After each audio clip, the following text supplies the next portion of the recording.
This is part 2 of our video series for this week, where we are continuing to discuss correctly plotting ordered pairs, discussions of the quadrants, and continuing to understand what the M represents in the equation, slope-intercept equation, and what the B represents. And then how do we continue to graph horizontal and vertical lines, and how to check on the calculator if a coordinate is a solution.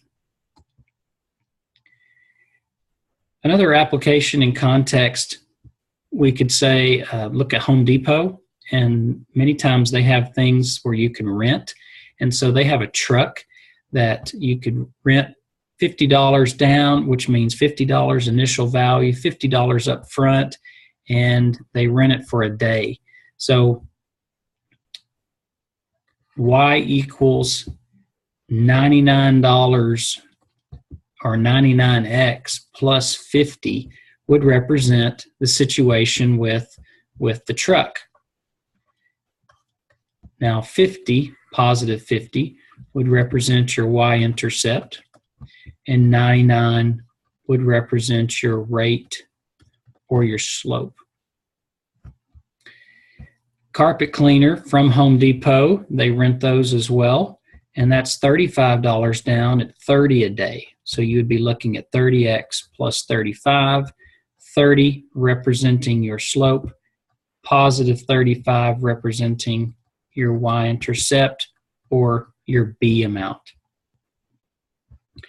And then U-Haul has trucks for rent, and on an average type of truck, we could say that for the truck it would be $44.50 for the truck. So we could write it in a different way like this. $44.50 would be the initial value or the y-intercept, and it would be 89 cents per mile.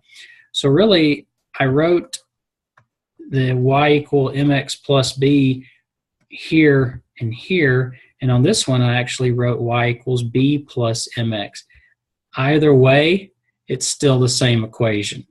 So using the commutative property, we can flip-flop our terms when we're dealing with addition.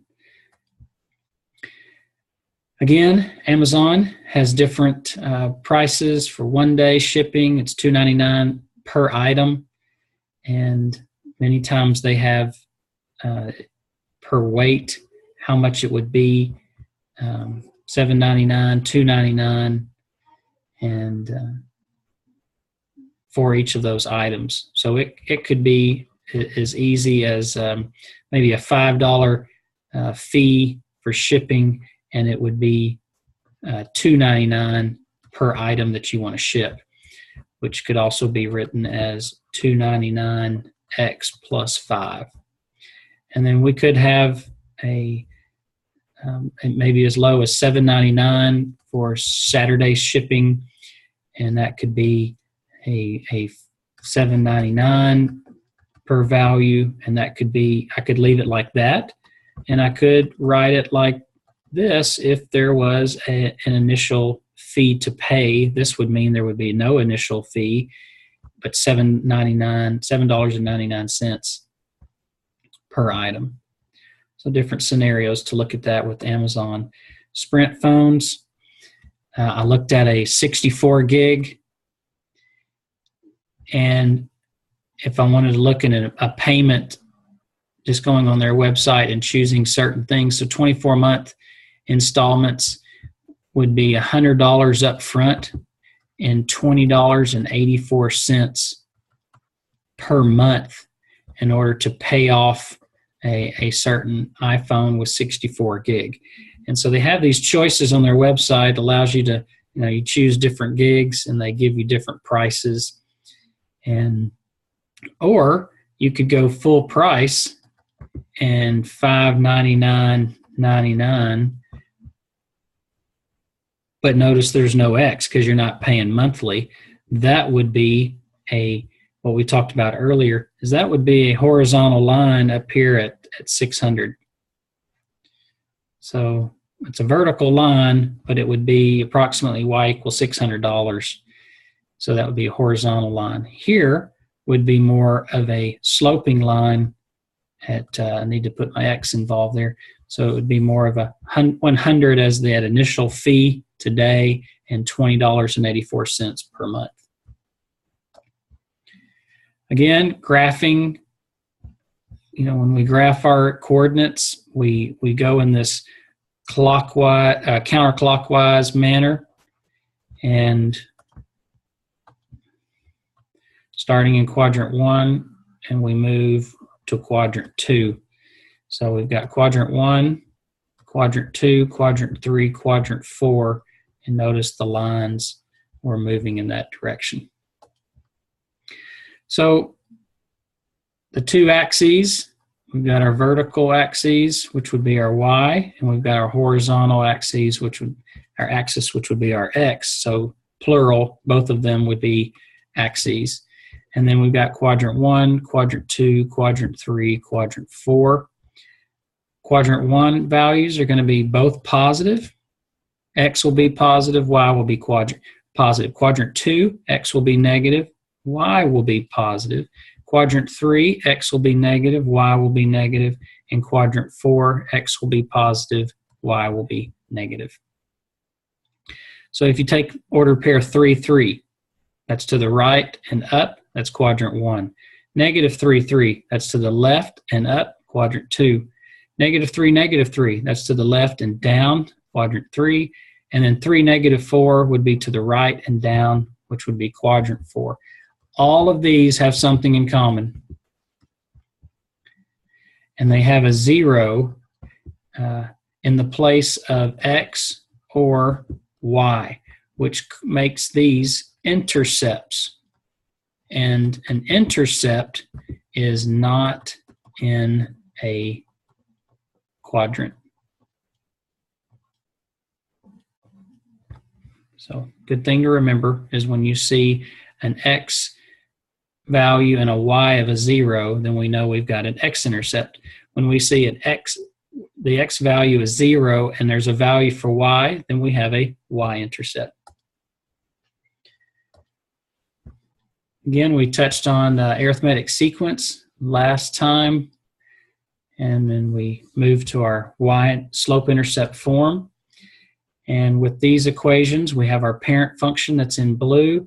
And notice all of these, what do they have in common? That just means that the B value or Y-intercept is equal to 0. But notice the slope on all of these. So if we go to our calculator, and well, we're going to look at Y equals 3.5x, Y equals 4x, and Y equals 7x. So we can, this one's a little different. We got a decimal that shouldn't make much of a difference. So we're going to type Y equal x and graph, and know there's your blue line, which is your parent function. And then what happens when I type in 3.5x?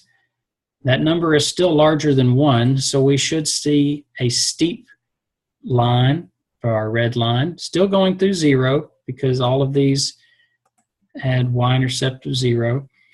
And the next one would have been 4x.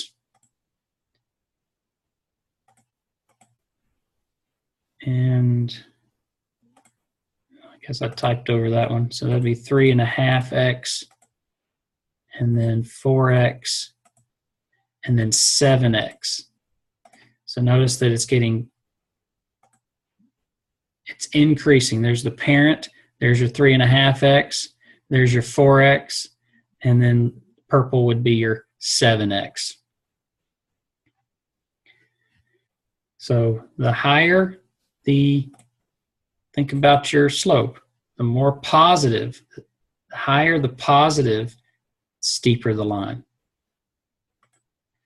So same idea is that we just look at everything from a negative perspective because the m or the slope is negative. So if I come in here, I can come down, and this is just a little, see this button here with delete? Just above it is INS, which means insert.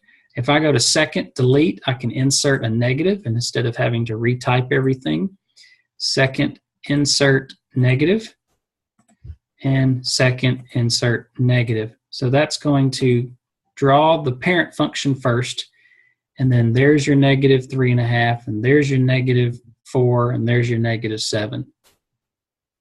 So very similar to what we saw in the last one when everything was positive.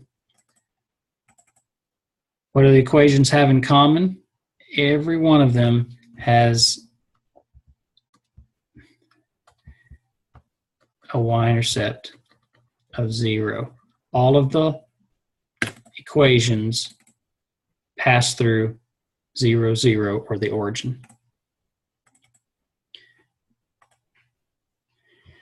Notice all these. We've got fractional slopes. Okay? So we're going to look at 14 fifths, which is, well, a little less than 3, and negative 14 fifths, and 1/8 x, and negative 1/8 x. So we're going to look at those four and look at how, again, notice that what do they have in common? They should all pass through the origin because the b value is 0.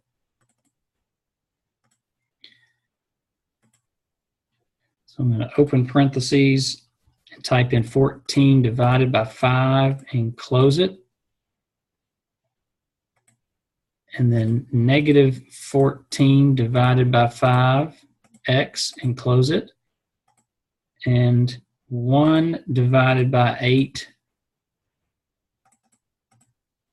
open parentheses, 1 divided by 8, close it, x, and open parentheses, negative 1 divided by 8, close it, x.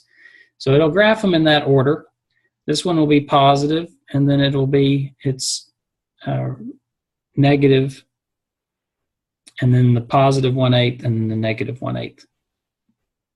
Starting with the parent function, there's positive 14 fifths, there's negative 14 fifths, there's positive 1/8, and negative 1/8. Notice that the 1/8s are very shallow because you start getting closer and closer and closer to 0.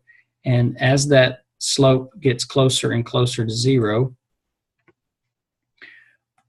when you do get there, what if I put y equals 0 as the orange line, and we would see that it graphs the horizontal line y equal 0.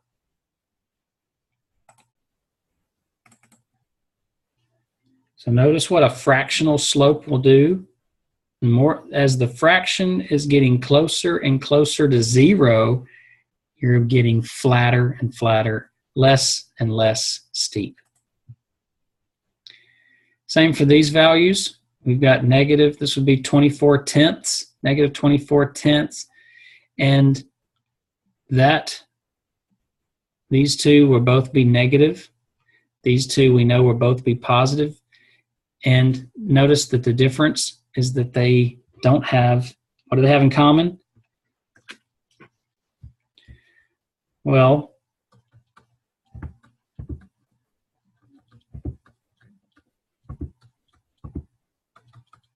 they don't have an x variable. So if they don't have an x variable in the equation mx plus b, then that means that's disappeared, so you get y equals b.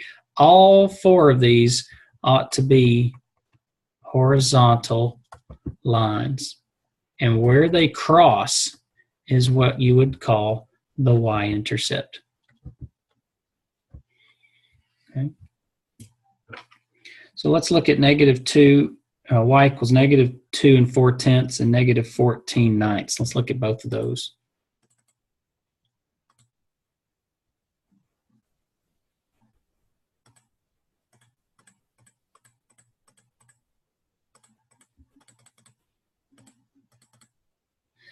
So negative 2 4/10 and negative 14 and 14 divided by 9.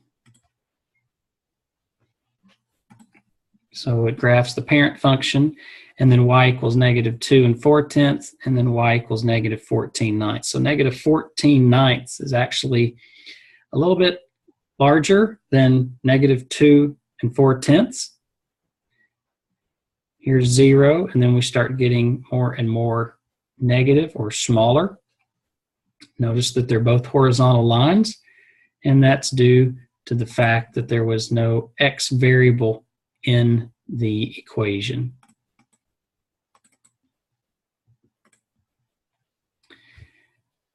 What do these all have in common? It's what you recognize. And what we recognize now is it's not y equals mx plus b, and it's not even y equals b. It's x equal its intercept. Okay, so it's x equal something, and this is y x equal negative. So what we're going to have are vertical lines crossing through the x-axis. So if I have 1, 2, 1.5 is right here, so we have a vertical line passing through 1.5. This would be negative 1.5 or negative 3/2.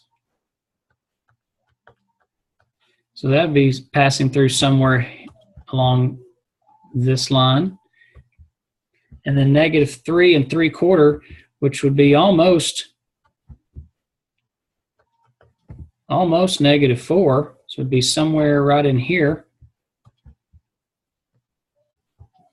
And then 1 1/4. 5/4 would be 1 1/4. So we're looking at 1 and somewhere around in there.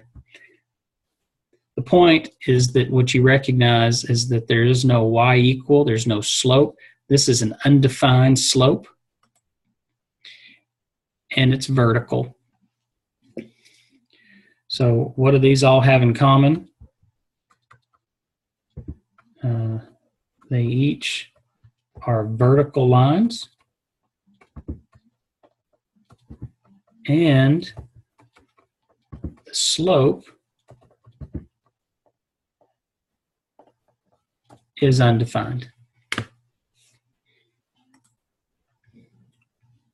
What do these four have in common? Well, they all have a y-intercept and a slope. And you should always be able to recognize the slope is the value that is multiplied by the variable. This is the loan amount. That's your initial amount without the variable.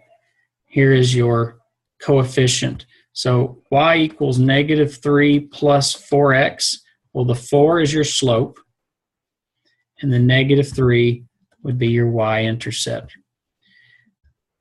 This example here, y equals negative 40 plus a negative 2 35/100 x.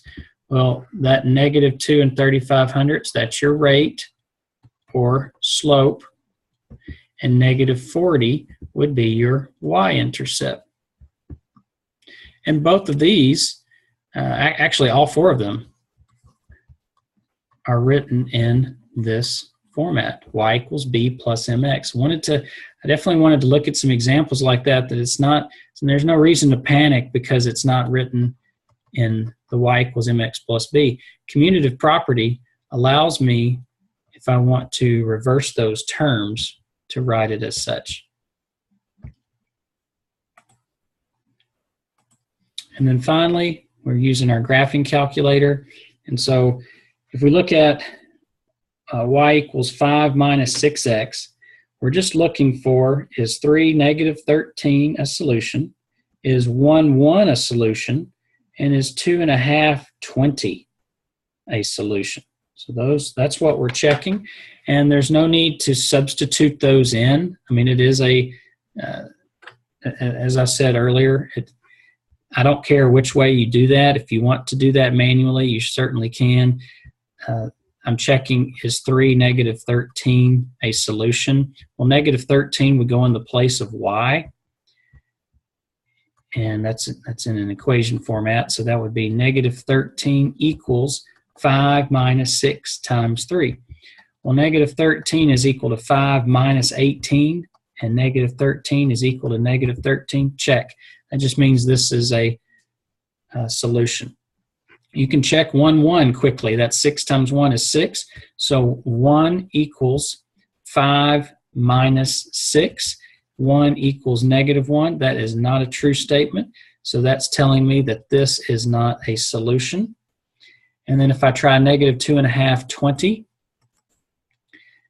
I would need to go and clear out what's in there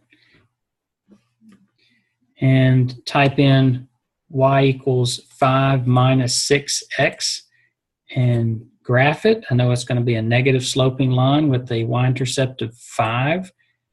There's your y-intercept. There's your slope. So if I go to second graph, I'm looking for 2.5 and 20, and I don't see it. And this is an example. If you don't see the x values in half increments, you can go to second table set. Notice I went to window, but I want a table set. And I want the table to change by 5/10 or 1/2. Doing that will now change the x values to half increments. And I'm looking for 2.5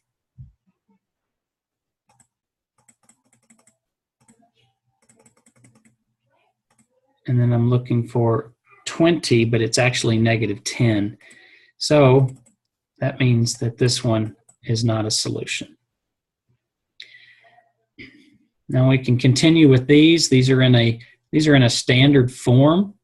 So it would be just checking, and it's not in that slope intercept form that I can type in the calculator. So you've got some options here. You could, it's 5x plus 2y equals negative 13. You got some options. You could solve it for y, which would mean subtract 5x. So that'd give you 2y is equal to negative 5x minus 13, and then divide everything by 2. So you get y is equal to negative 5/2 x minus 13/2. And then you were just checking for these values. Once you put it into this format, the y equals negative 5/2 x minus 13/2, you can type that in.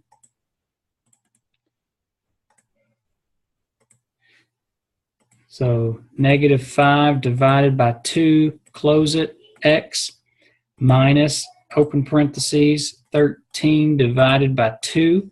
So 13/2 is a little more than 6. So we got 6.5 as our intercept. And what am I checking? I'm checking to see if certain values,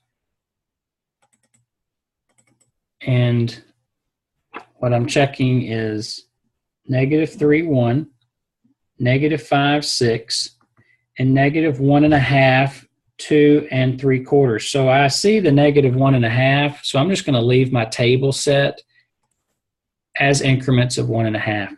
So I'm looking for negative 3, 1. And negative 3, 1. Yes, so that is a solution. Okay, so I can circle this one. That'll work. And then I'm looking for negative 5, positive 6. I need to, and there's another way I can do this without scrolling down on the calculator. I'm looking for, I can go to graph. And if I go to trace, I should be able to type in negative 5 and hit, well, you got to go to graph, trace, type in negative 5, hit enter, and I get 6. And I was looking for that. So that is an equation. And I'm also looking for negative 1.5. So if I go to, if I'm in trace mode, negative 1.5, I need to see negative b to be 2, but it's negative 2 3/4. And what did we say? Positive. So that one is out. And these two were solutions. So things you can look at is you can type it in to the y equal to graph it. You can translate into a standard form and solve for y. So then once you get it into the y equal, you can then go to the calculator and type it in and then start checking your ordered pairs to see what would be a solution or not.